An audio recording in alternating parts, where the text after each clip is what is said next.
Bien, bonsoir. Je suis ravi d'être avec vous pour parler de l'épopée du vol sans moteur. Alors, la première question, c'est pourquoi le vol sans moteur ?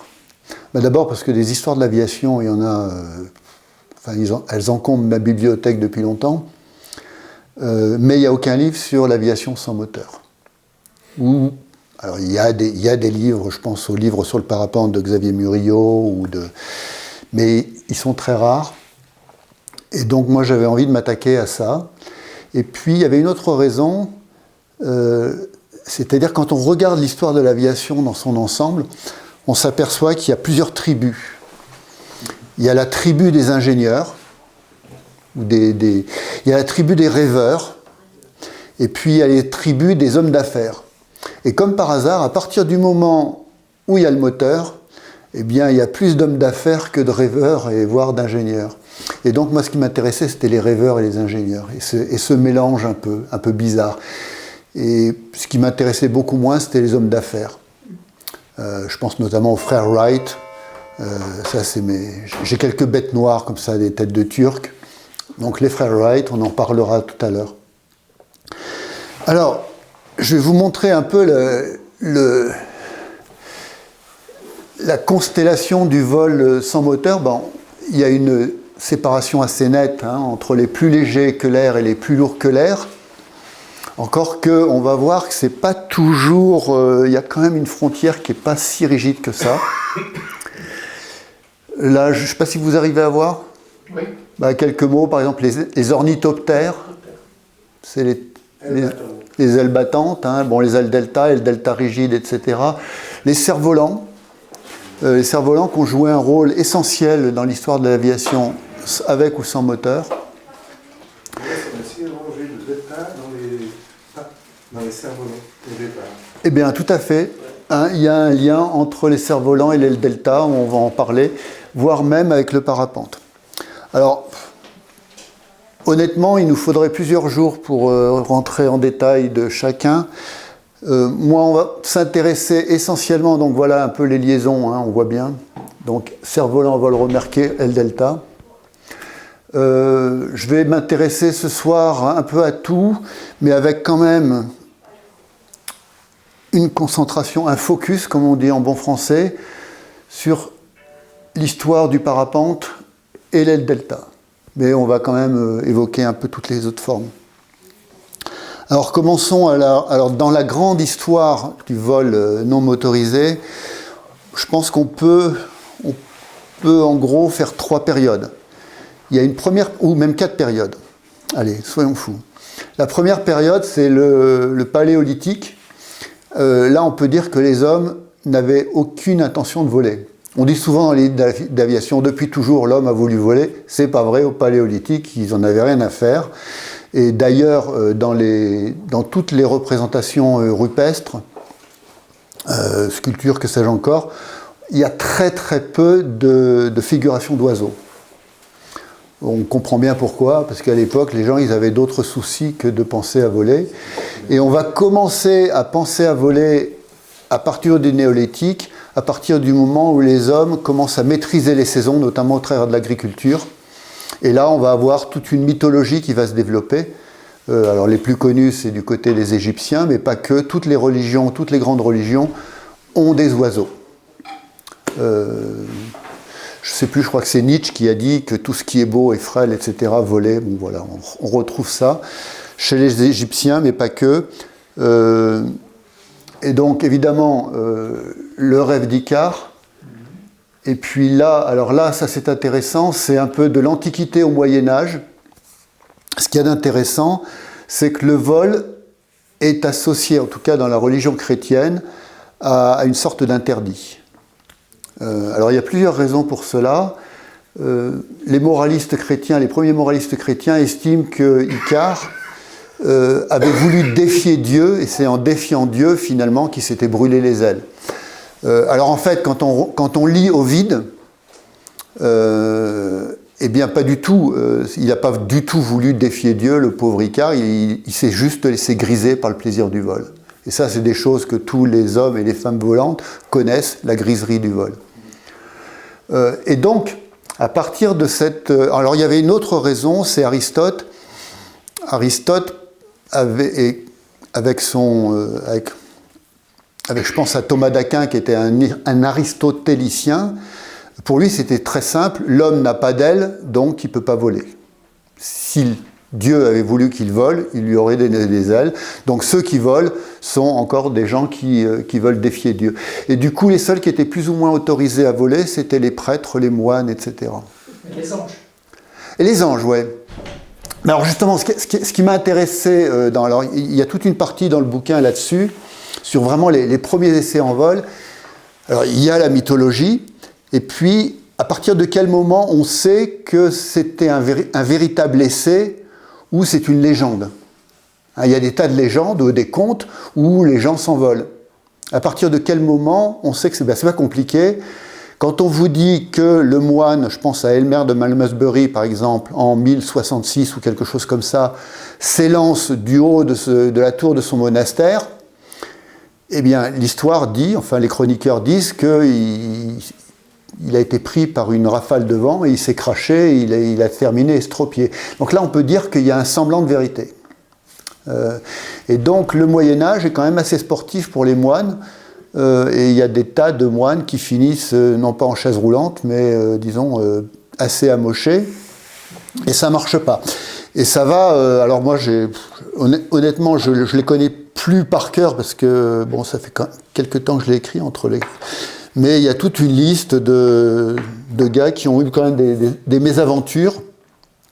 Par exemple, en 1503, Giovanni Battista Danti fait une tentative d'envol à partir d'une tour de Pérouse, et ça a été confirmé. Après la rupture du nachetage de son aile, il tombe sur le toit d'une église et se blesse grièvement. Et ça, c'est répertorié. Un autre aussi qui est fameux, c'est en 1629, le peintre et sculpteur Paolo Guidotti, et celui-là, il est connu, hein, vous tapez Paolo Guidotti sur Wikipédia, vous l'avez. De Lucca se brise une jambe en passant à travers un toit lors d'un vol plané sur un engin dont la structure utilise des fanons de baleine. Il décède des suites de ses blessures. Donc vous voyez, il y a tout... Enfin, on n'a jamais, en tout cas du Moyen-Âge jusqu'au siècle des Lumières, on n'a jamais cessé d'essayer de voler. Souvent de façon un peu difficile quand même. Alors là-dedans, moi j'ai quelques préférés. Ah oui, il faut quand même dire que jusqu'au XVIIe siècle, si vous n'étiez pas moine ou prêtre et que vous prétendiez avoir volé, ça pouvait être dangereux et ça pouvait se terminer sur le bûcher. En 1610, je crois que de mémoire c'est l'année de l'assassinat d'Henri IV, si mes mémoires d'école communale sont encore bons, vous avez 4 Espagnols qui ont prétendu avoir volé de Dole, Franche-Comté, jusqu'à Bordeaux, à une moyenne de 90 km/h. À quelle époque ? 1610. Ils n'ont pas été crus, mais par contre, on les a accusés d'avoir quand même un peu volé et d'avoir déclenché des tas d'incendies dans la campagne. Bref, les 4 ont été brûlés vifs. Donc c'était quand même un métier assez dangereux. Alors le plus drôle dans cette affaire, alors voilà quelques amis, ça c'est Elmer de Malmesbury, Caspar Maurer, qui est un Allemand, donc on en a en Italie, on en a en Angleterre. Ah oui, quand même.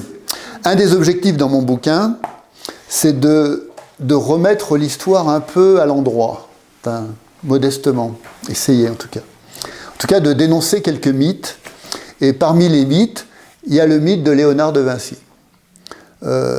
Alors, Léonard de Vinci n'a pas inventé grand-chose, il s'est inspiré énormément de ce qui existait déjà en l'état.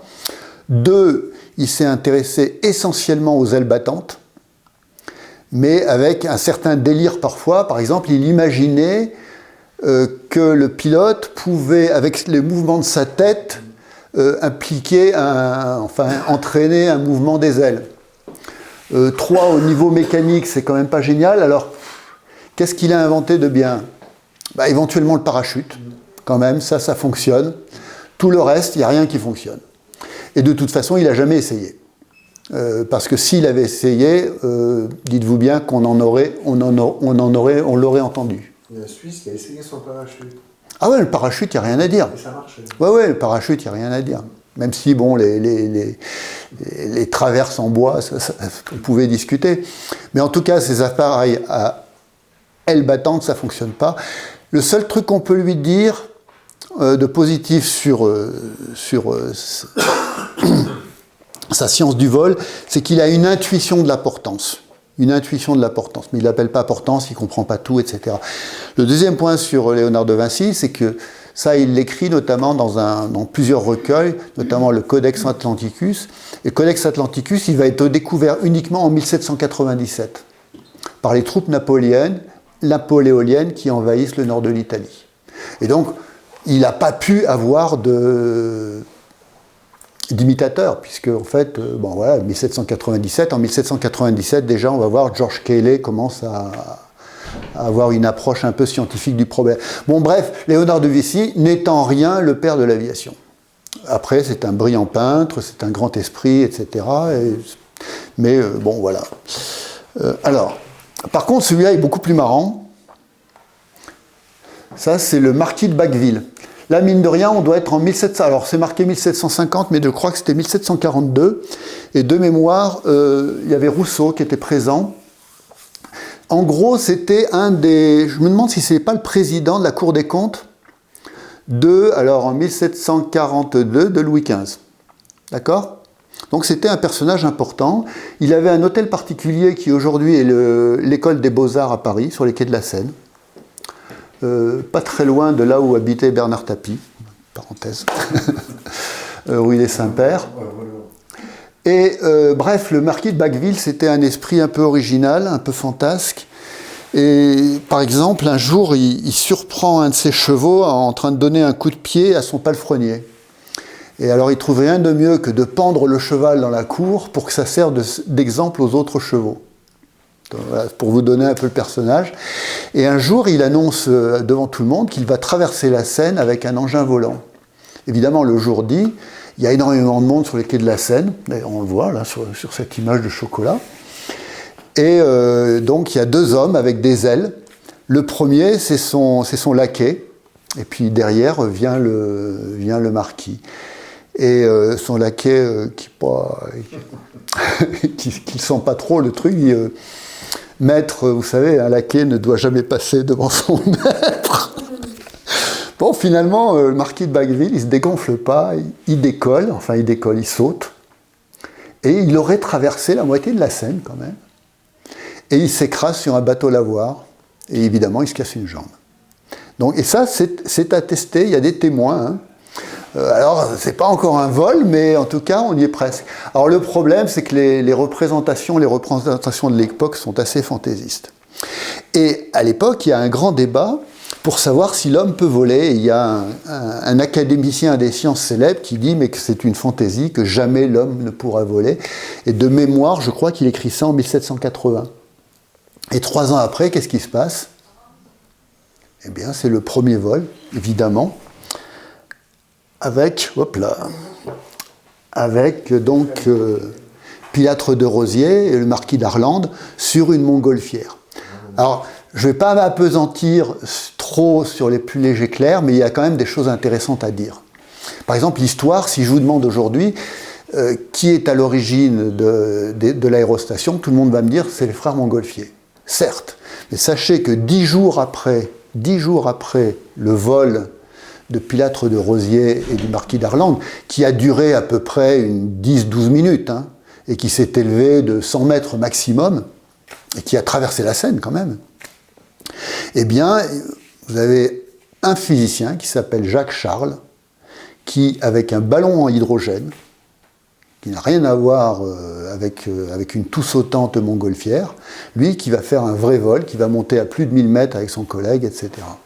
Et Charles a tout inventé, on est en 1783. Là, vous avez quand même une machine qui fait de mémoire de l'ordre de 2000 mètres cubes. Vous me corrigerez si j'ai faux. C'est pas mal ça, oui. Hein, parce que l'air chaud, en gros, à 70 degrés, est 2 fois plus léger que l'air. Hein, donc c'est la poussée d'Archimède. Alors que l'hydrogène, on appelait ça le gaz inflammable, c'est 14 fois plus léger que l'air. Donc vous voyez le rapport, ce qui fait que la sphère de Charles, de mémoire, elle doit faire dans les 350 mètres cubes. Donc vous voyez, ça n'a rien à voir. En plus, ce machin, il faut le chauffer avec de la paille. D'ailleurs, le pauvre Pilate et Darlan, ils commencent à mettre le feu à l'enveloppe. C'est pour ça qu'ils atterrissent. Et en plus, les montgolfiers pensaient que plus il y avait de la fumée, et plus la fumée était grasse, plus ça serait facile de voler. Donc vous voyez, vous avez un scientifique qui a tout juste, qui a la machine, en gros, quasiment parfaite, où on a le filet, la nacelle en osier, les sacs de sable, la soupape, enfin, quasiment le ballon tel qu'il va exister pendant plus d'un siècle, et puis à côté, une machine, on va dire, rudimentaire, et l'histoire a retenu quand même les frères Montgolfier. Ça, c'est un des problèmes de l'histoire. C'était les premiers.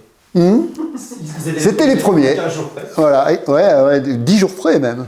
Je crois que c'est le 21 décembre, enfin bref. Un petit peu plus parce que le 21 novembre, c'était... Oui, 21 novembre. Oui. Le premier vol, mais pour réussir le vol comme ils l'ont réussi le 21 novembre, je suis persuadé qu'ils ont, en amont... Oui, avant, il y avait eu le coq, le mouton et... Le coq, le mouton et le canard, de mémoire. Et puis après, auparavant, enfin j'écris tout ça dans mon bouquin, vous avez toutes les expériences à Annonay, etc. Donc oui, effectivement. Mais il ne faut pas grand-chose, quoi. Il ne faut pas grand-chose. Alors là, une petite anecdote sur Sophie Blanchard. Parce que les femmes... Alors, un de mes challenges, c'était de trouver des femmes dans l'histoire de l'aviation. Parce qu'il faut être honnête, il n'y en a pas énormément. Mais il y en a. Et Sophie Blanchard, elle est pas mal. Donc Blanchard, elle se marie avec un aérostier qui est assez célèbre et qui gagne sa vie en faisant des expositions, des exhibitions, etc. Et lui, il est tout content parce qu'il se trouve une femme et il dit bah, ça va être bon pour mon business parce que mettre une femme en l'air, bah, ça va attirer encore plus de Pékin. En plus, ça tombe bien parce que Sophie Blanchard, elle n'est pas très lourde. Et donc, pour un aérostier, c'est quand même mieux d'avoir quelqu'un de pas trop lourd que quelqu'un qui fasse 80 kg. Et les affaires vont bien, et puis jusqu'au jour où le pauvre Blanchard chute de sa nacelle, il va mourir une année après, et sur son lit de mort, il dit à Sophie Blanchard, il dit persuadé que c'est lui qui tient le business, il dit ma pauvre, après ma disparition, vous n'aurez plus qu'à vous pendre ou à vous jeter dans la Seine, quelque chose comme ça. En fait, elle ne le prend pas au mot, elle va continuer ses exhibitions, tant et si bien qu'elle va devenir aéronaute officielle de Napoléon Ier. C'était quand même un exploit. Et elle est tellement forte qu'à un moment, bon, elle était en compétition avec Garnerin. Alors pour la petite histoire, je ne sais plus pour quel anniversaire, à un moment, Garnerin décide de faire un plaisir à Napoléon et envoie un ballon à gaz dans l'air pour aller on ne sait où. Et ce ballon part de Paris et il va descendre jusqu'à Rome. Alors il est inhabité. Hein. Et il va se poser à Rome, et les échotiers disent qu'il s'est posé sur la tombe de Néron, ce qui faisait rigoler tout le monde, évidemment. Du coup, Garnerin a été viré par Napoléon et il a pris Sophie Blanchard comme aérostière officielle de l'Empire. Elle était tellement forte que Louis XVIII l'a confirmée lors de la Restauration comme aérostière officielle. Et elle meurt, la pauvre. Bon, pareil, son business, c'était de faire des exhibitions, etc. Et elle avait inventé un truc, c'était d'amener des feux d'artifice dans son ballon. Ce qui, avec un ballon à hydrogène, n'est quand même pas très, très, très prudent. Et ce qui arrive doit arriver, ce qui arrivera doit arrive. Et un jour, elle monte de Paris, et de nuit en plus. Apparemment, l'enveloppe aurait accroché quelques arbres, peut-être. Toujours est-il qu'elle monte et elle tire ses feux d'artifice et à un moment on voit une flamme et le ballon tombe et elle tombe sur les toits de Paris. Elle est encore vivante quand elle tombe sur les toits. Le seul problème c'est que les toits à l'époque ils étaient comme ça. Hein. Et elle glisse et elle tombe jusqu'en la rue de Provence, le pavé de la rue de Provence et elle meurt. Donc voilà la triste histoire de Sophie Blanchard. Ce qui est intéressant c'est que le ballon c'est qu'assez rapidement, alors il y avait les forains, comme Garnerin, Blanchard, etc. Et c'était la grande majorité. Puis il y avait quelques scientifiques, et il y en a un qui est quand même extraordinaire, c'est Gay-Lussac, en 1804. Donc imaginez, On est à peine 20 ans après les montgolfiers, qui va partir avec un ballon à gaz, avec un collègue, et qui va essayer de tester les vols à haute altitude.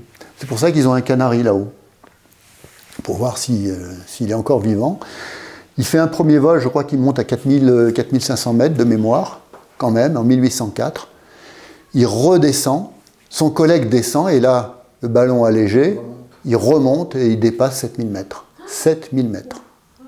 Moins 50. Fallait y aller. Non, pour moi, c'est un des grands héros.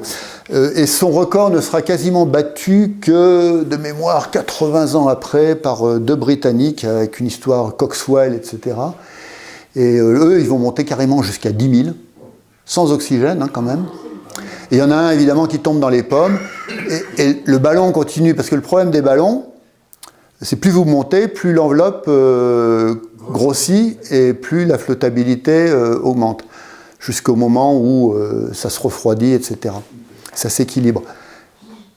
Et donc, je crois que c'est Coxwell à un moment, donc son collègue, il est dans les vapes, il tire sur la soupape, il n'y a rien qui vient, et il est obligé de monter dans le filet, et avec ses dents pour tirer sur la corde. Bon, tout ça à 10 000 mètres, donc. Non, mais l'histoire de l'aérostation, vous avez des histoires de fous hein, là-dedans. Hein. Moi, après, je pourrais aussi vous raconter l'histoire des ballons de la Commune, où dans la Commune, vous savez qu'il y a 66 ballons qui ont été mis en l'air pour porter du courrier ou pour envoyer des émissaires aux armées de l'Ouest. Il faut savoir que la plupart de ces aérostiers n'étaient jamais montés dans des ballons avant. Les deux premiers ballons, c'est les seuls où il y avait des vrais pilotes. Ouais. Ils ont juste transmis leur savoir au suivant, oralement. Absolument. Pour faire comme ça, alors on imagine. Ah mais c'est délirant. Alors moi j'ai choisi de raconter l'histoire de deux aérostiers. Il y en a un, c'était pas presque un repris de justice, et puis l'autre c'était un jeune lieutenant, ingénieur des arts et métiers. Il monte, et puis il y a évidemment les Uhlans à la sortie de Paris qui commencent à lui tirer dessus. Du coup, il largue du lest. Du coup, il monte. Du coup, il passe au-dessus du nuage. C'est la nuit. Il ne sait pas du tout où il est. Il se retrouve au petit matin. Il entend du bruit. Il pense que c'est un train. Il tire sur la soupape. Il descend. Merde, ils sont au-dessus de la mer du Nord et il y a 100 km/h devant, quoi. Et là, il va essayer de se faire rattraper par des bateaux. Donc il descend quasiment au ras des flots. Quasiment la nacelle, elle traîne dans la flotte, et puis ça marche pas parce qu'il y a trop de vent. Du coup, il largue tout le lest, notamment le courrier, les bouteilles de vin, que sais-je encore. Il remonte. Et puis là, il remonte tellement. Enfin bon, il fait le yo-yo comme ça, et tout ça se termine en Norvège dans 1,50 m de neige, quoi. Alors, des histoires comme ça, il y en a. J'en raconte, mais voilà, il y en a quelques-unes. Voilà, c'était sur les plus légers que l'air. Et puis, on va parler des plus lourds que l'air. Alors, celui-là, c'est le premier ingénieur qui va réfléchir au vol et qui va voler. Alors, pas lui, hein, parce qu'il est assez vieux au moment où il le fait. Vous voyez, il est 1749-1857, donc il meurt quand même assez vieux. Et son premier vol, probablement, date de 1853. Et on pense que c'est son petit-fils, qui a une dizaine d'années, qu'il va mettre dans le planeur. Alors, au début, c'est des planeurs remorqués, hein, quand même. Et donc, lui, il comprend que, en fait, entre un cerf-volant, parce que les cerfs-volants sont quand même connus depuis des siècles, et un engin volant, il n'y a pas une grande différence. Même si la théorie mathématique du cerf-volant est quand même assez complexe.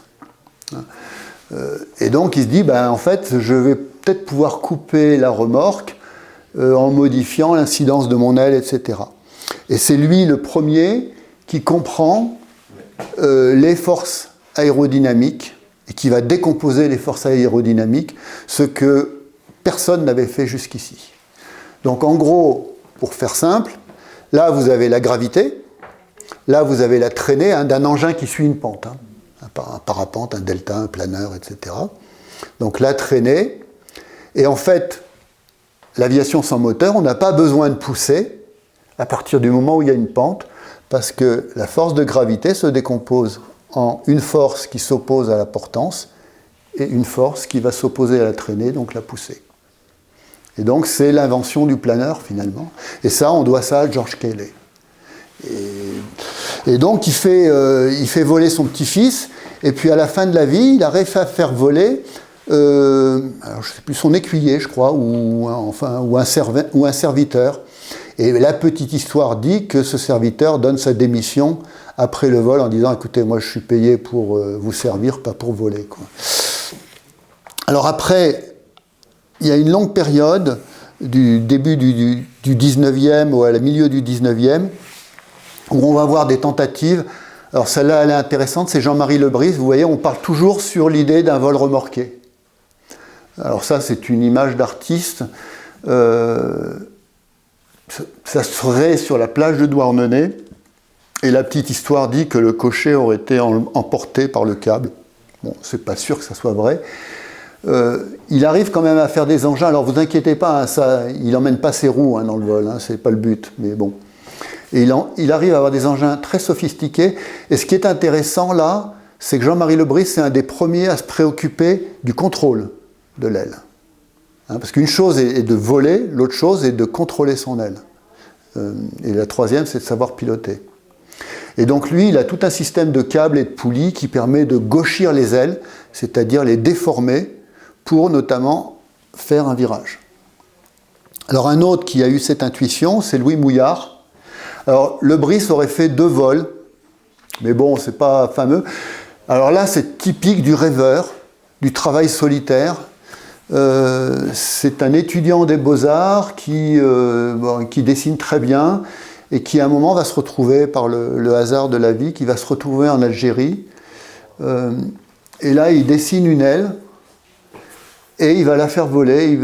D'après ses rapports, et honnêtement c'est un gars hyper honnête, il aurait fait voler sur près de 42 mètres. Alors c'est pas un exploit, mais néanmoins ce qu'il y a d'intéressant chez Mouillard, vous voyez, c'est qu'il est capable de déformer les bouts d'aile, justement, pour mettre son aile en roulis. Donc le fameux gauchissement. Après, on a Lilienthal, hein, qui est vraiment... Alors lui, on peut vraiment parler de père de l'aviation, hein, mais encore une fois, ce n'est pas une génération spontanée. C'est-à-dire, s'il n'y avait pas eu Mouillard, Cayley, etc., il n'y aurait pas Lilienthal. Mais Lilienthal, c'est le premier qui va systématiser, donc c'est un ingénieur, qui après avoir fait fortune dans les machines à vapeur, va consacrer tout son temps et sa fortune au vol. Et donc il va développer des ailes tout à fait performantes. Il va jusqu'à créer dans la banlieue de Berlin une colline artificielle pour faire ses vols dans toutes directions. Et de 1891 à 1896, il va faire plus de 2500 vols. C'est énorme. Et en 1896, il meurt. Pourquoi ? Parce qu'il y a une petite rafale. Et alors, ce qu'il y a d'intéressant, à votre avis, quel était le mode de contrôle de Lilienthal sur son aile ? Une avancée circulaire. Une avancée circulaire. Ouais, c'est ça. C'est un début de vol pendulaire. La seule différence par rapport au delta, c'est qu'en fait, il n'y a que ses jambes et son bassin qui peuvent bouger. Et donc, il a une capacité de réagir qui est relativement faible. Donc, il n'avait quand même pas tout compris. Et son frère Gustave, c'est intéressant parce que jusque dans les années 1920, il s'est entêté à faire des ailes volantes. Battantes, pardon. Comme quoi. Après, on a aussi un autre contributeur, c'est Lawrence Hargrave, un Australien, qui le premier va moderniser les cerfs-volants. Donc c'est des cerfs-volants à cellules, et ça, c'est les ancêtres des biplans. C'est ce qui va donner à Chanute l'idée d'avoir des biplans, etc., etc. Et Chanute va donner l'idée aux frères Wright. Bon. Alors, bon, moi je me suis surtout intéressé à des profils un peu rigolos. Celui-là, il est pas mal. C'est Frank Samuel Cody, qui se faisait, alors c'est un Texan, et il se faisait passer pour le fils de Buffalo Bill. Parce qu'il a commencé dans les cirques ambulants aux États-Unis à faire le pistolero, l'acrobate à cheval, etc. Buffalo Bill, ça l'énerve un peu quand même, donc il lui plante un procès, et du coup, lui, il part en Angleterre. Et il devient acteur, il devient saltimbanque. Il invente même des courses vélo contre cheval, qui marche très bien. Il crée une pièce de théâtre, et puis il s'aperçoit que les cerfs-volants, ça amène beaucoup de monde que les démonstrations de gros cerfs-volants, ça amène beaucoup de monde. Donc il se dit, moi aussi je vais m'y mettre. Et donc il va inventer ce qu'on appelle les trains de cerfs-volants. Donc là vous voyez le cerf-volant qu'on appelle pilote, les cerfs-volants de portance et les cerfs-volants qui portent le pilote. Là c'est sa femme, Leila. Et il arrive comme ça à monter une personne jusqu'à 1200 mètres d'altitude. Il va vendre son invention à l'armée anglaise, qui est en bisbille avec les bourgs en Afrique du Sud, et qui ne sont pas très contents des dirigeables d'observation, parce que c'est sujet au vent, etc. Et donc, dans la Première Guerre mondiale, du côté anglais et français, on va voir des compagnies, non seulement d'aérostiers, mais aussi de cerfvolistes, comme on les appelait, qui vont être là pour observer les lignes ennemies par grand vent. Mais en fait, la plupart des cerfvolistes se plaignaient que c'était quand même assez instable et que c'était quand même pas génial leur truc. Mais lui, justement, il avait réussi à stabiliser en rajoutant des ailes au principe de Hargrave. Donc aujourd'hui, le cerf-volant Cody, vous pouvez regarder dans les magasins de cerfs-volants, il se vend toujours des cerfs-volants Cody. Cody va mal tourner parce qu'à un moment, il va s'intéresser. Alors, il fait des tas de choses. Il traverse la Manche tiré par un cerf-volant. Là, on voit l'ancêtre du vol tracté. Et puis, il va s'intéresser au moteur. Ça va être même le premier Britannique à voler en avion à moteur. Et il finit évidemment par se tuer. Donc, voilà. Alors, celui-là aussi, c'est intéressant. C'est John Joseph Montgomery. C'est un ingénieur californien qui va faire un premier vol en 1884.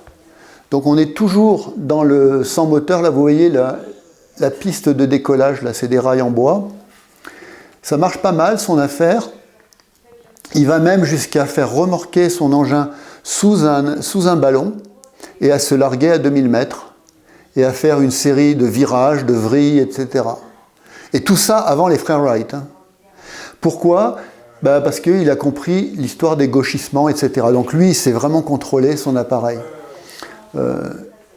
C'est un type remarquable qui... alors, vous avez plusieurs innocents comme ça dans l'histoire de l'aviation. Hargrave est un innocent, Montgomery est un innocent, qui refusent de breveter leurs inventions. Parce qu'il dit, ça doit profiter à l'ensemble de l'humanité. Ouais. En fait, c'est les ancêtres de l'ULM moderne. Bien sûr. Parce que le poids était très léger. C'est une machine qui pèse rien, ça. Tout ce qui manquait, c'était un petit moteur. Mais à l'époque, justement, le moteur, les premiers moteurs qu'on peut mettre, qui sont efficaces, il faut attendre vraiment 1900, 1899, 1900. Avant, vous avez des moteurs qui sont trop lourds. Et donc, lui, il a tout compris. Et donc, il envoie ses résultats à Chanute, Octave Chanute, qui est un peu le parrain de l'aviation franco-américain. Et Chanute, qui lui aussi est un homme généreux, va donner tous ses résultats aux frères Wright. Donc les frères Wright, non seulement ils ont accès aux travaux de Mouillard, aux travaux de Montgomery, etc. Ils ont accès à tout, parce que Chanute redistribue. Mais on sait très bien que les frères Wright, justement, ils ont pensé qu'à une chose, c'était à cadenasser tout ce qui était possible. Donc à breveter. Ils avaient un groupe de capitalistes new-yorkais derrière eux, et ils ont essayé vraiment de bloquer l'essor de l'aviation. À tel point que vous aviez Glenn Curtis, qui était leur principal concurrent, qui a dit bientôt je ne pourrai plus sauter d'une chaise en écartant les bras sans avoir un procès avec les frères Wright. Et ces enfoirés de frères Wright, quand Montgomery est mort, en gros l'épitaphe, je ne sais plus si c'était Orville ou Wilbur, il a dit, de toute façon, c'était un homme de pas grand-chose qui pensait beaucoup de bien de lui-même. Enfin voilà, c'était le genre de... Et bien justement, les voilà. Donc là, on retrouve le biplan Chanute qui est inspiré par Hargrave. Là, c'est un planeur. Hein. Donc au début, il commence avec les planeurs. Et par la suite, jusqu'en 1911, ils vont continuer en planeur. Et ça nous amène au vol à voile. Assez naturellement. Alors les premiers essais de vol à voile, en gros, on peut dire c'est 1910. En 1910, évidemment, la Première Guerre mondiale va mettre un arrêt à ce genre de plaisanterie. Alors là, ce qu'il y a d'intéressant, on voit non pas le sando, mais les cordes. Donc on lançait le planeur avec des cordes. Vous aviez deux équipes, une équipe là, l'autre équipe là, je ne sais pas où elle a disparu. Mais en gros, voilà, ça c'est sans doute la run en 1920 ou 1922. Et comme vous savez tous, l'essor du vol à voile, c'est d'abord en Allemagne que ça se passe.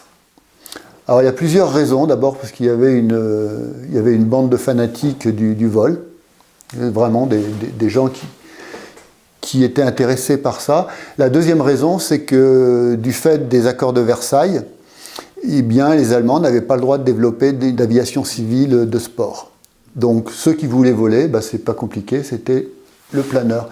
Donc le planeur, au début, on montait ça en haut d'une colline, on tirait ça avec des cordes ou au sando. Et c'est comme ça que ça se passe. Il va falloir attendre 1934 pour voir les premiers remorqués de planeurs derrière un avion. Et donc les Allemands, en gros, en vol à voile, ils ont quasiment tout découvert. Il faut quand même le reconnaître. C'est eux qui ont découvert les thermiques, c'est eux qui ont inventé le variomètre, etc. Qui ont modernisé les machines. Au départ, on avait des monopoutres comme ça qui étaient à l'air libre. Et bien après, de plus en plus, ça va être des engins profilés. Et là, je raconte des histoires, notamment de Wolf-Wirth, etc. Enfin bref. Et là, celle-là est intéressante. C'est Anna Reitsch. Anna Reitsch, c'était la pilote préférée de Hitler. Et ce qu'il y a d'intéressant dans son caractère, c'est qu'elle est absolument omnibulée par le vol. Donc toute jeune, elle veut être pilote. Son père voulait qu'elle soit médecin, mais elle abandonne les études de médecine pour se dédier au vol. C'est le moment où il y a l'arrivée des nazis, mais bon, pour elle, on s'en fout. Ce qui compte, c'est voler. Et elle va rentrer à l'Institut universitaire technique de Darmstadt pour faire des recherches sur le vol à voile. Ça se passe plutôt bien d'ailleurs. Et peu à peu, ces travaux et ceux de la TU Darmstadt vont intéresser l'armée, notamment les aérofreins. Les aérofreins, c'est une invention des planeurs. Et ça va être utilisé pendant la guerre. Pourquoi ? Eh bien, notamment sur les Stuka, pour permettre des piquets des quasiment verticaux, parce qu'on sortait les aérofreins, on cassait la finesse. Et donc elle va faire partie de ces pilotes qui vont essayer ces inventions. Pendant la guerre, elle pousse le bouchon assez loin quand même, puisqu'elle va proposer d'utiliser des V1 comme missiles pilotés. Et donc elle va participer à la campagne d'essai en pilotant des V1 sans moteur.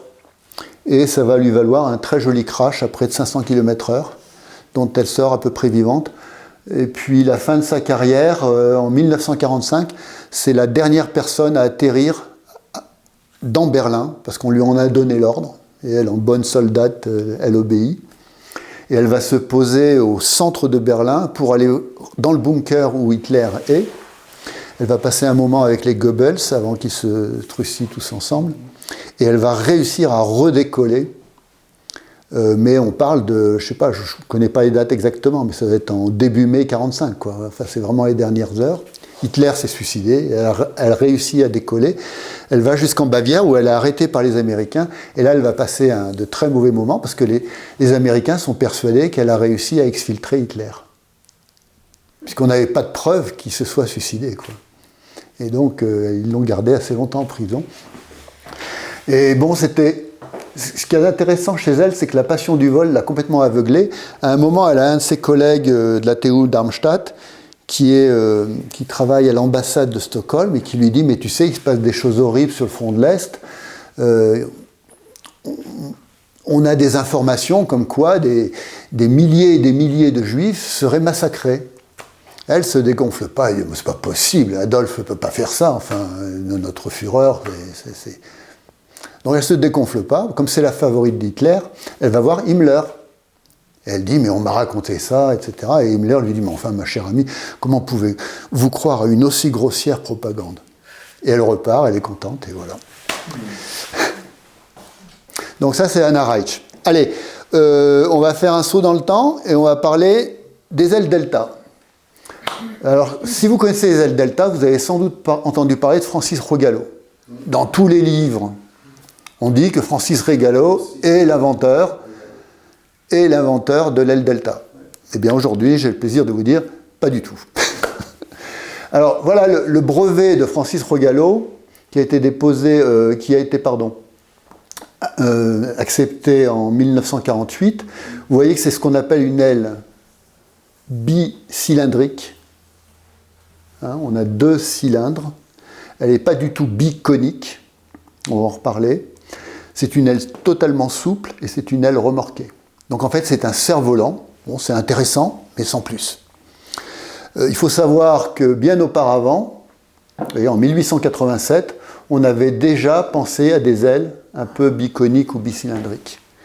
Ou un autre exemple, en 1904, Lavezzari, qui était un artiste peintre, saute des dunes de Berck avec une aile biconique. C'est presque le regard qu'on a connu. Presque. Alors après, il n'y a pas le trapèze, le fameux trapèze, justement. Et pire que ça, vous avez un ingénieur de la Fokker, un ingénieur allemand, qui a inventé en 1920 une aile que l'on peut porter sur sa bicyclette et qui permet de voler comme ça.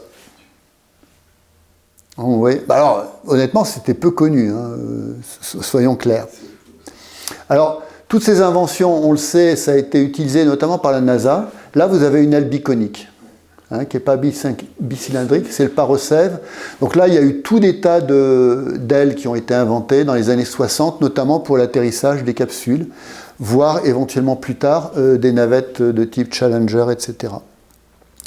Et les premières ailes, on va dire Rogallo, là on est sur du biconique. Vous voyez que le gars a un harnais un peu spécial. En gros, il est incapable de diriger son aile. Il peut sauter, il peut voler, mais il n'a pas de trapèze. Et en fait, les premiers, on retrouve la biconique, et là, pareil, il est remorqué. En fait, ça va venir des skieurs nautiques. C'est Bob Wills. Oh, il y en a eu des tas. Hein. Donc, ça se passe à Cypress Garden, en Floride, où il y a des compétitions. Mais en gros, les gars, il y avait 2 problèmes. Un, ils ne pouvaient pas monter à plus de 30 mètres, parce que s'ils montaient à plus de 30 mètres, comme ils ne contrôlaient rien, ils pouvaient se cracher méchant. Donc, ils ne dépassaient pas plus de 30 mètres. Ensuite, alors, Yannis Thomas, il est intéressant, parce que des fois, il y allait en free solo, c'est-à-dire qu'il n'avait aucun harnais, là. C'était juste la force des bras. Et puis, vous voyez le câble là, et il ne contrôlait rien du tout. Donc, c'était pas terrible. Et en fait, on doit l'invention de l'aile delta à un Australien qui s'appelle John Dickinson, qui a compris que ces ailes, là vous voyez une aile en pentagone, 1, 2, 3, 4, 5, non, hexagone, pardon, et qui est manifestement incontrôlable. Et donc lui, il va utiliser 2 choses, il va utiliser l'aile biconique, et il va inventer ce qu'on va appeler le trapèze, qui en fait est un triangle, on va voir par la suite. Et là, on est en 1963 de mémoire. Alors, ce qu'il y a de drôle, bon, lui, c'est un malin, hein, c'est un ingénieur. Il va faire une aile à l'échelle 1,5. Elle est suffisamment grande pour tester le pilotage, mais pas suffisamment grande pour s'envoler. Malin. Et il va réussir à voler avec son aile. Voilà le premier vol. Donc, on voit le trapèze. L'embryon de trapèze, l'aile biconique. Là, il a encore une traverse en bois, de mémoire. Là, la voile, c'est une espèce de plastique qui est utilisé pour faire mûrir les bananes. C'est scotché, enfin bon, c'est vraiment du bricolage. Et en fait, après, il va arriver à cette version. Là, on voit bien le trapèze qui, en fait, est un triangle. Et là, c'est l'essor du deltaplane. On parle à peu près de 1965. Et on va le retrouver ici en 1973. Donc vous voyez, je ne sais pas si c'est une manta ou pas, mais enfin, c'est un manta, ouais. Et là, c'est Rudi Kisasi, ici, qui en 1973 fait le premier looping, le premier véritable looping en aile souple. Et il fallait avoir un gros cœur, parce qu'à l'époque, je vous explique, un vrai looping, vous êtes toujours en force positive, d'accord? Sinon, eh bien, vous allez retomber, si vous êtes un pilote de delta, vous allez retomber dans l'aile, si vous êtes en poids. Et donc, il faut avoir un maximum d'accélération, rendre de la vitesse, monter comme ça, et ça passe. Mais le problème, c'est que si on n'a pas assez de vitesse, non seulement le pilote va tomber dans l'aile, problème numéro 1, ça encore, s'il allait suffisamment. Mais surtout, la voile va s'inverser. Et si la voile s'inverse, à l'époque, on ne savait pas la remettre à l'endroit. Et c'est dans les années 73 jusqu'en 78, au moment où on a trouvé le remède, il y avait des quinzaines de morts chaque année dues à ce problème. Et donc Roudy, lui, va essayer de faire ça sans avoir la certitude qu'il restera en positif. Et d'ailleurs, son premier essai, il passe en négatif, mais par chance, il s'en sort. Et au deuxième essai, il y arrive. Mais il fallait avoir un gros cœur quand même. Je voulais vous dire simplement que c'est elle qui est en photo, là, orange et blanche. Elle pesait que 14 kilos. Alors que maintenant, les deltas modernes, ils sont près de 40 30, kilos. 30, enfin... On travaillait à l'époque avec des barres qui étaétaient fabriquées dans les barres d'aluminium qui servaient aux tire-fesses. Absolument. C'était du 40 par 1. C'était vraiment des papiers... Ouais. Alors quand même, Steve Moyes lui avait donné des tas de conseils, donc il avait quand même doublé les câbles, etc. Il n'était pas complètement inconscient. Et puis le Delta, donc première époque très difficile, on va dire 1970-1978 en gros. À partir de 78, on commence à avoir des ailes intéressantes. Et là, on est dans les années 80. Et pour moi, les années 80, début des années 90, c'est vraiment l'âge d'or du deltaplane. Donc là, vous avez l'Américain Eric Raymond, qui était champion US del Delta, qui était un type extraordinaire. Et puis après, alors donc là, on fait de la compétition, on va loin, on essaye d'aller vite, etc. Et puis là, Didier, c'est un Suisse, et Didier a inventé une compétition en 1984. Et il dit, je vais inventer le Cap 444. Le Cap 444, ça consistait à faire 444 km dans les Alpes sans aucune assistance. C'est-à-dire, on décolle d'une montagne, on arrive en haut d'une montagne de préférence, on redécolle le lendemain, etc. À l'époque, il n'y avait pas le téléphone mobile, il n'y avait pas le GPS. Et pour tout vous dire, moi, j'ai été le premier à la tenter. J'ai pas fait 444 km, j'ai fait 120 km à peu près, mais ça a été assez sport. Et à l'époque, j'étais pas du tout, pas beaucoup montagnard, et ça m'a coûté parce que le problème, c'est que si vous arrivez un peu en bas de là où vous devez décoller, il faut tout remonter à pied. L'aile, elle fait 32 kg, le harnais, il en fait 20, donc vous avez 52 kg à remonter sur, 500 mètres de dénivelé par exemple, pour avoir un endroit de décollage un peu sympathique. Et à l'époque, je n'étais pas un surhomme. Donc au 4e jour, j'ai flanché, je suis rentré à la maison. Didier, lui, il va mettre 9 ans avant d'arriver à traverser les Alpes. Et en 1993, il part de Monaco et il arrive en Slovénie. Il fait complètement l'arc alpin. Il fait 550 km, mais attention, en 2 mois. Il y a Bouillou qui l'a fait en 15 jours. Ah, alors Bouillou, oui, mais il l'a fait en parapente, lui. Ouais, ça peut rien avoir. Ouais. Parce que parapente, c'est léger. Moi, si j'ai 500 mètres de dénivelé à remonter avec un parapente, pas de problème. 500 mètres de dénivelé. 2 km complet. Voilà. Ouais, mais à l'époque, excusez-nous, hein, c'est des souvenirs de vieux combattants, il y avait effectivement Pierre, il y avait Didier, il y avait moi, et voilà, on était quelques-uns, mais on n'était pas nombreux. Eric Raymond, qui a foiré aussi. Et le seul... Xavier Raymond. Xavier Raymond, il n'a pas fait le Cap 444. Non. C'était un compétiteur, Xavier, ouais, mais... Exact. Mais ceux qui ont... Enfin, ils se comptent sur les doigts de... Voilà, on doit être 6-7 maximum. On n'était pas très nombreux. Hein. Parce que bon, c'était quand même engagé, quoi. Puis ça faisait pas plaisir aux épouses. Donc voilà, sur Didier. Didier, hélas, est mort en 1994 en testant une nouvelle aile. Donc 1 an après son succès. Alors, je voulais quand même parler de ça. Ça, c'est la plus grande tragédie du vol libre. On est de mémoire le 25 juillet 1988. Je m'en rappelle parce que moi j'étais au championnat de France à Saint-André-des-Alpes. Et le matin, je vois des cirrocumulus. Vous voyez ce que c'est, cirrocumulus? Des petits nuages, des tout petits moutons qui défilaient à toute vitesse dans le ciel. Je regarde ça, il était 10h du matin. J'appelle mon épouse, je lui dis, tu sais quoi, je vais aller me baigner aujourd'hui. Parce que tellement ça allait vite, quoi. Et il se trouve que le Cornizzolo, c'est une montagne qui est au nord de Milan, entre Milan et le lac de Côme. Et moi, je connaissais très bien, parce qu'à l'époque, j'habitais en Italie, à Bergame.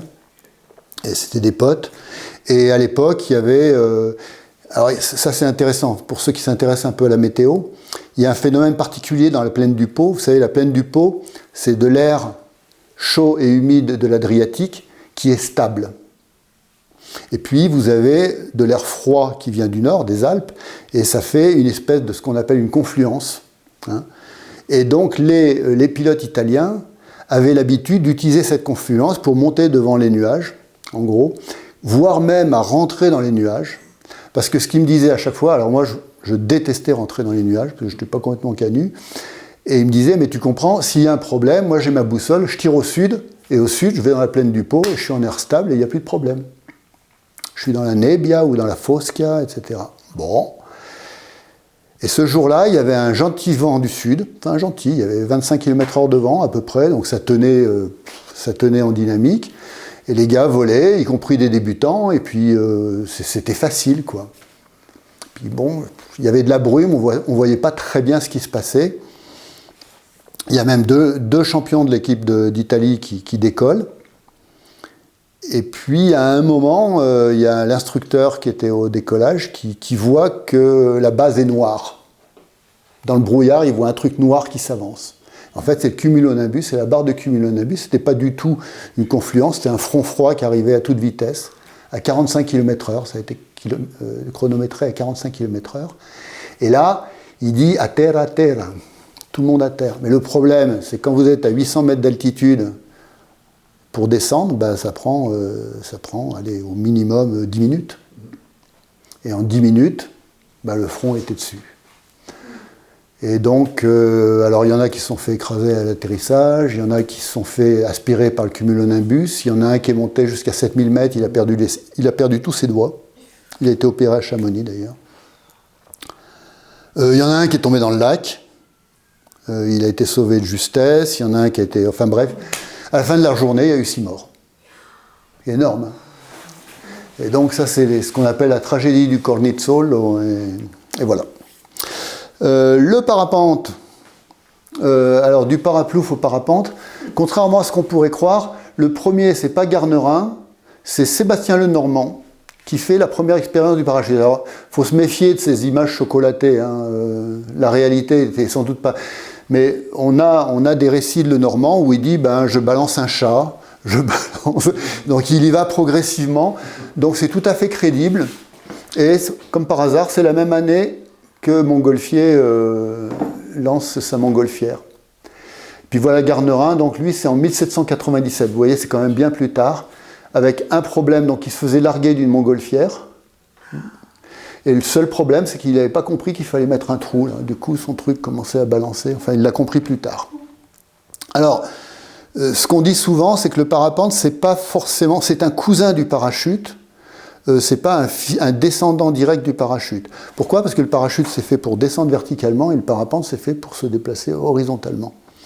Et pour ça, il a fallu des engins intermédiaires, notamment le fameux parachute de Lemoigne. C'est le premier où il va faire des découpes pour avoir une finesse de 1. Vous voyez ce que c'est la finesse ? Hein, c'est l'angle. Si je saute ou si je décolle de 1000 mètres d'altitude, si je fais 1000 mètres de distance, je vais avoir une finesse de 1. Si je fais 10 000 mètres, j'ai une finesse de 10. Eh bien lui, avec son parachute, et là on parle dans fin des années 50, eh bien il va avoir un parachute qui a une finesse de 1. Ce qui est un progrès remarquable, parce que pour la première fois, les parachutistes peuvent diriger leur parachute. Alors qu'avant, c'est... Et après, ça va être vite repris par Dominage Albert, un Canadien américain bientôt, qui lui va inventer le parachute à tuyère, à cellule, qui est l'ancêtre du parapente. Sauf que lui, ça va rester assez théorique. Et on va voir un praticien qui s'appelle David Barish. Alors lui, il n'a pas inventé les tuyères, mais par contre, il va vraiment, ça c'est une photo vraiment d'époque, en 1965, il va développer la Sailwing et il va vraiment voler.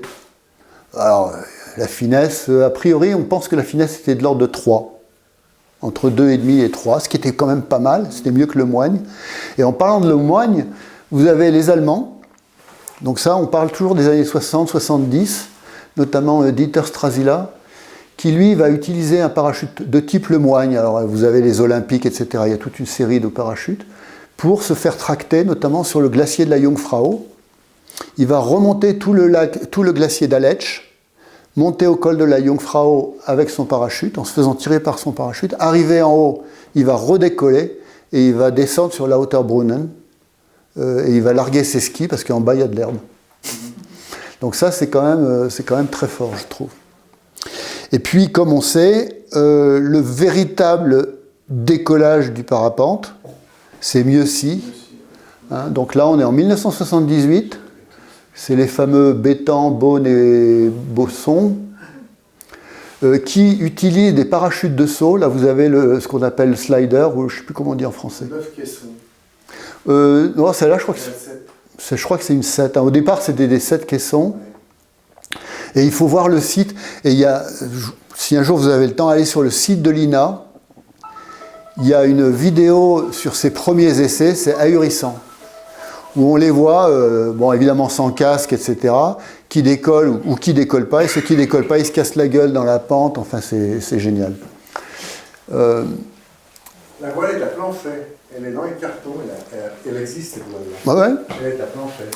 Et alors, ce qu'il y a d'intéressant, c'est que l'objectif de ces gars-là, c'était des parachutistes. Et Bétan, quand je discute avec Bétan, il me dit « Mais moi, mon problème, c'était pas de voler. Mon problème, c'était la précision d'atterrissage. Or, l'avion coûtait trop cher, donc on a cherché un moyen de se passer d'avion pour travailler notre précision d'atterrissage. Donc, pendant des années, le parapente, et à l'époque, on ne disait pas parapente, on disait le parachute de pente, était une filiale du parachutisme sportif. À tel point que le président de la Fédération française de parachutistes disait « Mais le parapente de distance et de temps, c'est une fantaisie, le parachute de pente, c'est d'abord du parachutisme. » Parce que c'était la guerre entre les fédérations. Et il faut attendre 1985 pour que le parachute de pente s'affranchisse vraiment du parapente, du parachutisme. Entre-temps, il y a quand même eu des essais en haute altitude. Alors là, vous avez quand même des trucs incroyables. Roger Fillon à l'Aiguille Verte en 1982, avec des parachutes. Hein. C'est pas des parapentes, hein, c'est des parachutes. Pierre Jevaux en 1985 sur le Gasherbrum à 8035 mètres. Alors l'histoire est complètement délirante. Le gars, il est à peine alpiniste. Enfin, il n'est même pas alpiniste, mais je sais pas, il réussit à partir avec une équipe, une expé, etc. Il se retrouve au camp de base et là, il se retrouve face à Jean-Marc Boivin. Et Jean-Marc Boivin, il est avec son Delta, ultra léger, avec une Tecma de 15 kg, pareil. Et lui aussi, il veut faire le Gasherbrum. Il veut faire le premier vol en Delta depuis un 8000 mètres. Puis là, il y a ce Pierre Gévaux, qui est un discret, il est électricien. Voilà, il ne paye pas de mine, voilà, il ne peut pas impressionner Jean-Marc Boivin, quoi. Jean-Marc monte, il fait un premier essai, ça ne marche pas, il redescend au camp de base, un peu les boules. Jevaux, discrètement, il monte, tranquille, à son rythme. Premier essai, ça ne marche pas. Deuxième essai, ça c'est des photos véridiques.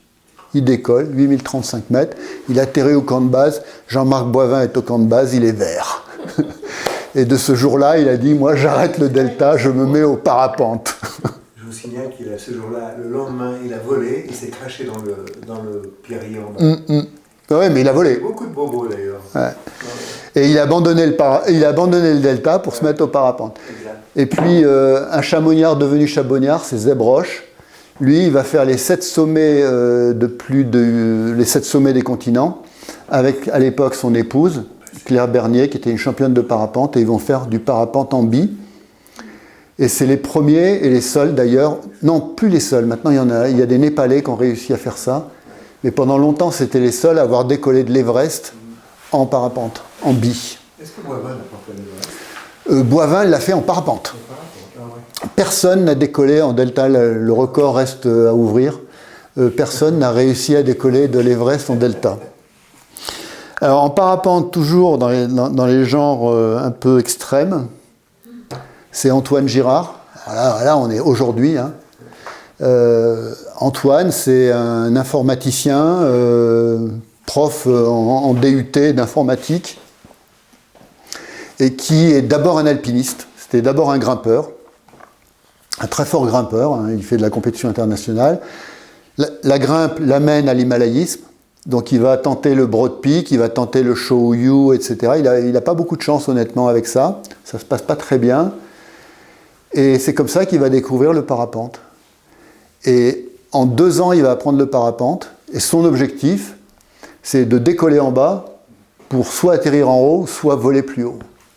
Alors il a 2 exploits, enfin bon, des exploits, il en a toute une liste. Premier exploit, donc il est au Pakistan. L'avantage du Pakistan, c'est qu'on peut voler l'été, contrairement au Népal. Il décolle à peu près de 2700 mètres.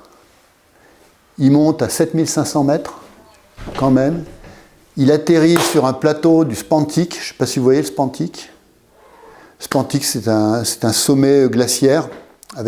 Il y a un plateau en dessous, avec énormément de neige. Alors déjà, quand on voit la vidéo, on se dit, mais le gars, il atterrit à 7000 mètres, et s'il ne décolle pas, qu'est-ce qui se passe? Il n'a pas d'équipement lourd, il n'a pas de tente, il n'a rien, quoi.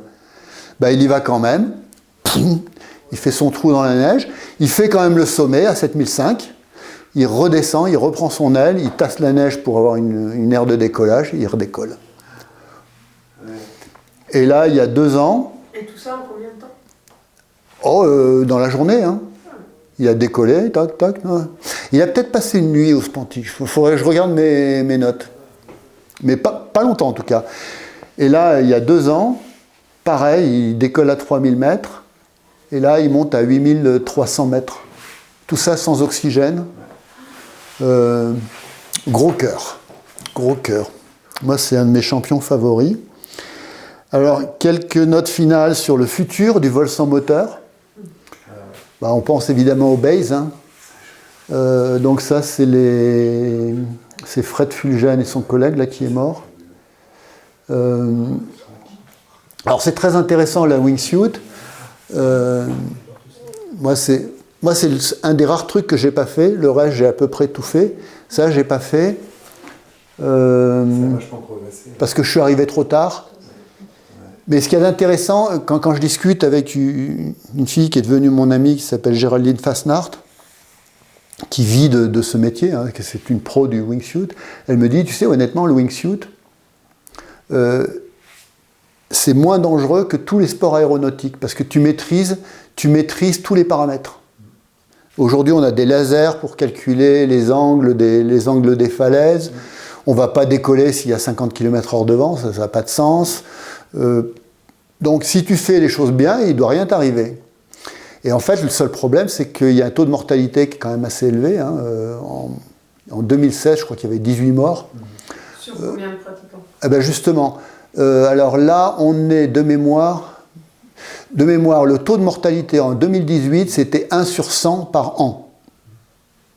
Ce qui est énorme. Hein. Ce qui est énorme. 1 sur 100 par an, c'est énorme. C'est beaucoup, beaucoup. C'est moindre que certaines montagnes très difficiles en alpinisme, mais c'est quand même très, très élevé. Pour vous donner une idée, les années pires du delta, on était de mémoire, à 400 morts pour 100 000. Bon, bref, c'était beaucoup moins. C'était 0,4 par rapport. Donc c'était 2 à 3 fois plus dangereux que le delta des années terribles. D'ailleurs, actuellement, c'est pour ça que c'est interdit à Chamonix. C'est plus interdit maintenant, mais c'est réglementé. C'est réglementé. Oui, c'était la raison. Alors, il y a plusieurs raisons.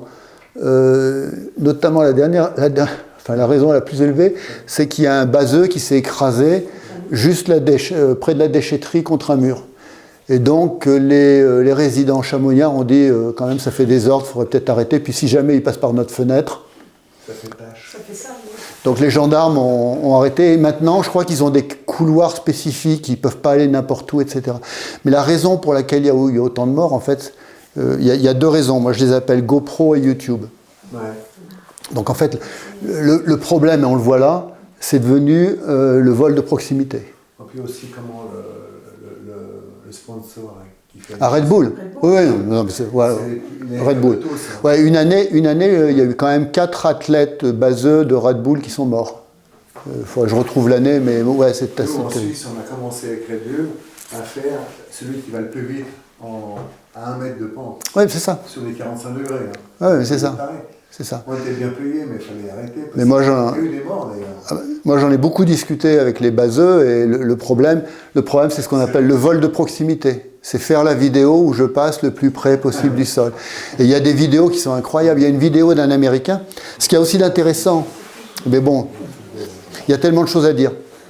Oui. C'est qu'en fait, chaque discipline, ils ont réinventé les lois du pilotage et de l'aérodynamique. Donc en fait, par exemple, les deltistes n'ont rien appris des libéristes, des vélivoles auparavant. Les vélivoles avaient toute une culture aéronautique, aérodynamique, etc. Et les premiers libéristes, ils ont décidé d'en faire qu'à leur tête. Et pareil chez les baseux, qui sont des parachutistes à la base, au départ, n'avaient aucune notion d'aérodynamique. Parce que quand on est parachutiste, c'est pas important, l'aérodynamique. Je voulais faire une parenthèse. Tous les vélivoles qui venaient au Delta étaient des gars extraordinaires. Ah, mais ça, pareil, les parapentistes, les meilleurs parapentistes du début, c'était des deltistes. Pierre Bouilloux, Robbie Whittle, etc. Mais les premiers parapentistes de base, ils étaient complètement crasses. Ils ne connaissaient rien à l'aérologie, ils ne connaissaient rien à l'aérodynamique. Il y avait à Saumon, Non. c'était plus de 60 degrés pour décoller. Ah oui, ça fait beaucoup ça. Imaginez-vous. Ouais, Ça voulait dire que le premier pas, le mec pouvait être obligé de partir. Ouais. Comme dans le Delta, d'ailleurs. Et le problème, les baseux, enfin, moi, il y a une vidéo qui se trouve sur YouTube où on voit un Américain qui saute de l'aiguille du Midi, et manifestement, on le voit sur la vidéo, il est en sous-vitesse. Il est en sous-vitesse, il doit être à 140 km/h, alors que la finesse max doit être à 160, 170 à peu près. Il est à 140, donc il est cabré comme ça, et on voit qu'il s'enfonce dans l'air. Et en fait, il passe de justesse le plan, il s'engage dans un couloir, il passe à 3 mètres des mélèzes, et à la fin, il accroche un mélèze, quoi. Il n'est pas mort. Il n'y en a pas beaucoup, des comme ça. Parce qu'ils vont à quelle vitesse? 180. Bah voilà, la vitesse de croisière, c'est 175, 180 km/h. Ils peuvent piquer à 200. Mais voilà, quoi. L'autre problème, une des raisons pour lesquelles j'en fais pas en dehors de mon grand âge, le truc que j'aime pas du tout, c'est qu'en fait, ça se passe comme ça. Donc ils volent. Donc moi, voler ça me plairait bien. Et puis le problème, c'est qu'à un moment, ils peuvent pas atterrir parce qu'ils vont trop vite, on est d'accord? Alors un jour, ils y arriveront. Hein. Un jour, ils arriveront à atterrir soit dans l'eau, soit dans la neige, etc. Il y en a... C'est fait aux États-Unis sur carton. Sur des cartons. Ouais, les cartons. Et donc, en fait, le moyen, c'est d'arriver. Donc, si vous êtes à 175, vous allez casser votre vitesse, vous allez faire une ressource et profiter, parce qu'à 175, vous avez du mal à bouger les bras, vous allez chercher votre extracteur et vous allez le lancer. Et moi, je me suis toujours dit, mais qu'est-ce qui se passe si j'arrive pas à trouver mon extracteur? Et c'est pour ça que je ne l'ai jamais fait. Il y a des coups de fil maintenant qui sont déclenchés avec la native. Ouais. Mais bon, voilà. Ça le fait quand même. Ça le fait, ouais, mais bon. Et puis le futur, vous vous rappelez la photo de Éric Raymond en Delta, la très belle photo? Ben ça, c'est le planeur, le motoplaneur de Éric Raymond, qui est entièrement solarisé. Et c'est génial son truc. Et c'est complètement génial. Et c'est un biplace. Et donc avec ça, il traverse les Alpes, il traverse la Méditerranée, et c'est tous les jours, quoi. Parce que Bertrand Piccard, certes, a fait le tour du monde en avion solaire. Lui, Eric, c'est son engin de vol, quoi. Mais il décolle comment? Ben, il a des batteries. Il décolle avec une hélice. Il comme un décolle avion. comme un Là, vous avez une hélice, là. C'est un motoplaneur. C'est un motoplaneur, mais solaire. Donc, hyper silencieux. Enfin, c'est... C'est des watts qui permettent, avec un moteur brushless, de faire tourner une hélice. Le seul problème, c'est que ça vaut une fortune. Ouais. Parce qu'actuellement, vous avez une aile delta rigide qui s'appelle le Swift, qui est une merveille, qui fait 35 de finesse, ce qui est quasiment l'équivalent des meilleurs planeurs il y a 30 ans. Et j'ai demandé à son concepteur, je lui ai dit, mais pourquoi tu mets... Parce qu'il a une version électrique, et pourquoi tu ne mets pas des cellules? Il m'a dit, bah, tu rajoutes 35 000 euros et ça fait une bête à 70 000 euros. Ouais. Mais un jour, on y arrivera, quoi. C'est pris du montgolfière. Ouais, c'est juste. Et puis, justement, les montgolfières. Alors, c'est pas des montgolfières. On revient à l'aérostation. Ça, c'est un truc incroyable. C'est j'allais dire, un uluberlu qui rachète un dirigeable qui appartenait à deux gars. Enfin bref, je ne vais pas faire toute l'histoire.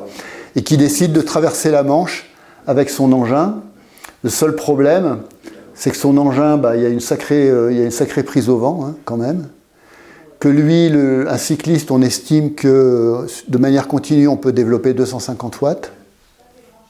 Au décollage, peut-être 500 watts pour les meilleurs cyclistes, mais ça ne va pas au-delà. Et avec 250 watts, s'il y a du vent, s'il y a 10 km/h de vent, c'est mort, quoi. Donc jusqu'à 5 km/h de vent, ça va. Et la Manche, avec 5 km/h de vent, c'est pas tous les jours. Donc il a fait 2 essais, il a presque réussi une fois. Et puis, voilà. Depuis, il a un peu jeté l'éponge, et puis de temps en temps, il reprend. Enfin, voilà, on ne sait pas. Peut-être un jour, il nous surprendra. Et puis, l'autre projet, ça vous en avez peut-être entendu parler, c'est Solar Airship One. Donc là, ça, c'est un gros projet. Hein. Je ne sais plus combien elle fait. L'enveloppe, elle fait 100... Je ne sais pas les détails de cela. C'est plus de 100 mètres de long. Hein. C'est pas pour soulever des charges de 500 tonnes.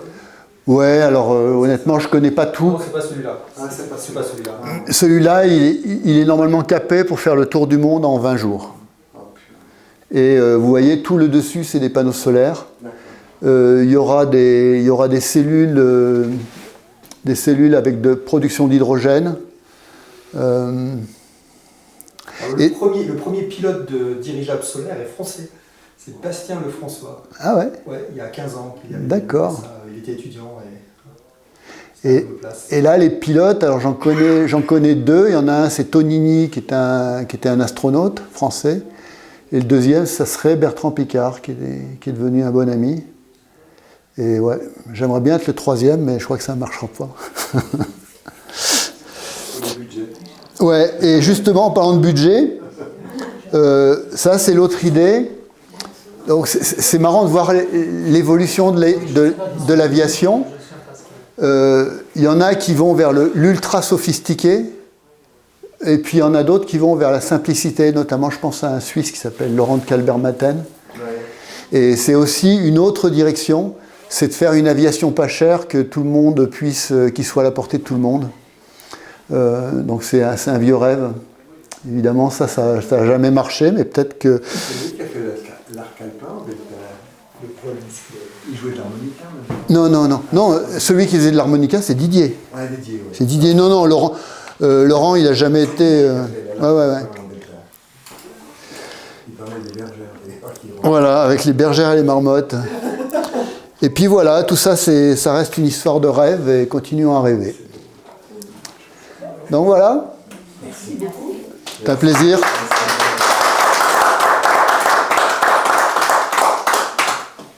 Merci à vous surtout. Ben non.